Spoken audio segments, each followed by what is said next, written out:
Hello everyone, my name is Vikram and today we're going to talk about the innovative Philips beard trimmer series 3000 BT3101/15. It takes skin friendliness and protection very seriously, making it one of the safest beard trimmers as well. I'll guide you through its features and show you how it delivers a perfect yet protective trim.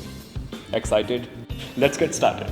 First up, the lift and trim system. This innovative feature lifts and captures low-lying hair, ensuring an efficient and even trim, making it safe for all skin types, whether you are aiming for 3-day stubble, a short beard, or a long beard look. This system has got you covered. Now, let's talk about the durability. The self-sharpening steel blades on the Philips 3000 beard trimmer stay as sharp and effective as day one. The blades have the rounded tips for the smoother skin contact, delivering a perfect yet protective trim every time. Hence, the perfect trimmer for first-time users. You will definitely agree on this when I say battery life matters. With its DuraPower technology, this trimmer reduces the friction on the blades, preserves the motor, and extends the battery life 4 times longer. Once charged for 10 hours, it can provide up to 45 minutes of grooming time.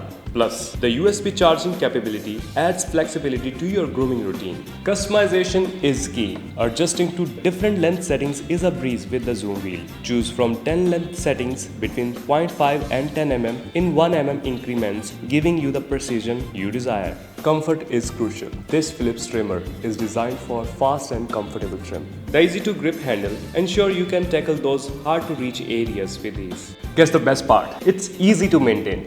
Just detach the head of your Philips beard trimmer and rinse it under the tap water for easy cleaning. And there you have it, the Philips beard trimmer series 3000 BT3101/15. It's just not a trimmer, it's a grooming experience. I hope you found this walkthrough very helpful. Until next time, stay groomed. This is Vikram Sharma signing off for now.